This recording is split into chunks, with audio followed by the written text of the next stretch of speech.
হাই friends, কি খবৰ? পুনৰবাৰ স্বাগতম জনাইছোঁ মোৰ অন্য এটা ভিডিঅ'লৈ। আৰু আপোনালোকে চাই আছে গোবিন্দ চন্দ্ৰৰ ইউটিউব চেনেল। তেনেহ'লে বেছি দেৰি নকৰি আৰম্ভ কৰোঁ আজি আমাৰ ভিডিঅ'টো। প্ৰথমতে কৈছোঁ, আজিকালি গানৰ নামত অসভ্যালিবোৰ বেছি হৈছে।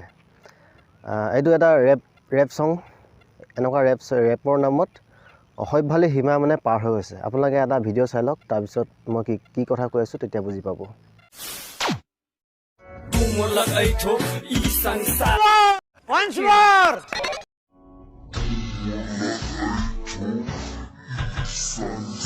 कौन है ये लोग?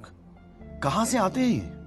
এই যে দেখিবলৈ পালে গানৰ একশ্যনবিলাক, আজিকালি গানৰ নামত অকল সেইবিলাকেই বেছি।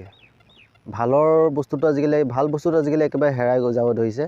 কিছুমান জন্ম হৈছে, ফকতীয়া ছিংগাৰবিলাক জন্ম হৈছে। সকলোকে কোৱা নাই, যিবিলাকে এনেকুৱা ভিডিঅ'বোৰ বনায় সেইবিলাকৰ কাৰণে কৈছোঁ মই। আৰু ইহঁতৰ মানে সেইবিলাকে ক'ৰবাত চোৱা, ক'ৰবাত মৰা, আৰু পানীয়ে ক'ৰবাত গেলা পুখুৰীয়ে চুখুৰীয়ে ডুবি মেলি এইবিলাক মানে চাই থাকক ভিডিঅ'টো, তো গম পাই যাব কি কৈ আছোঁ। সেইবিলাকে মানে তেহেঁতৰ।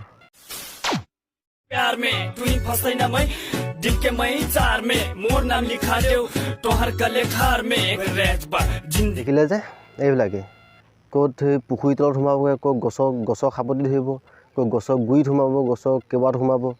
আজিকালি মানে ৰেপ ছঙৰ নামত অকল সেইবিলাকেই হ'ব দিছে। মানে সেইবিলাক ফকতীয়া মানে ক'ৰ পৰা কেনেকৈনো জন্ম হয়, আৰু সিহঁতৰ মাথাত নে এইবিলাক কথা ক'ৰ পৰা আহে সিহঁতিহে জানে।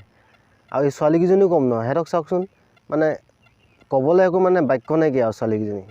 তেহেঁতৰ মানে কি ক'ম আৰু এতিয়া, সিহঁতৰ মানে মাক বাপেক নাই চাগে, এনেকুৱা বুলিয়ে ভাবিব লাগিব এতিয়া। मोर कोचिङ क्यास बा पार्टी करप नन स्टप पार्टी अग्नि बाकी बा पुलिस के टेंशन आइल्यो मोर नाम काफी बा पुलिस के टेंशन आइल्यो मोर नाम काफी बा বোলে পুলিচ কা টেনশ্যন নাইলেও মোৰ নাম গাঠিবা। পাগল, তোৰ নাম কি? পাগল, গঠিয়া একেবাৰে গঠিয়া মৰা। মানে কি ক'ব, এটা মানে গানৰটো একো অৰ্থ, মইতো একো গানটো একো আগৰ পৰা কৰিলে একো বুজি নাপালোঁ। আপোনালোকে বুজি পাইছে যদি জনাব। মইতো একো মাথা মুণ্ড একো বুজি নাপালোঁ, কি ক'লে কি নাই। খালি শেষত এটাই বুজি পালোঁ, পুলিচ কা টেনশ্যন নাইলেও মোৰ নাম গাঠিবা একেবাৰে। মানে কি ক'ম আৰু, ক'বলৈ মানে মুখৰ পৰা বাক্য নোলোৱা হৈ যায়। তো আজিৰ ভিডিঅ'টো ইমানতে সমাপ্ত কৰিছোঁ। এতিয়া যিমান গাই থাকিলেও, যিমান কৈ থাকিলেও লাভ নাই, কাৰণ এনেকুৱা ফকতীয়া কিছুমান জন্ম হ'বই। এনেকুৱা ফকতীয়া গান কিছুমান মানে অৰ্থ নাইকিয়া, মানে একো বুজি নাপায়। সিহঁতে নিজে বুজি নাপায় চাগে, পাছত সুধিলে ক'ব নোৱাৰিব যে ইয়াৰ অৰ্থটো কি আছিলে। তেনেহ'লে ভিডিঅ'টো ইমানতে সমাপ্ত কৰি দিছোঁ। যদি চেনেলটো খালি ছাবস্ক্ৰাইব কৰি থ'ব। এতিয়া বাই।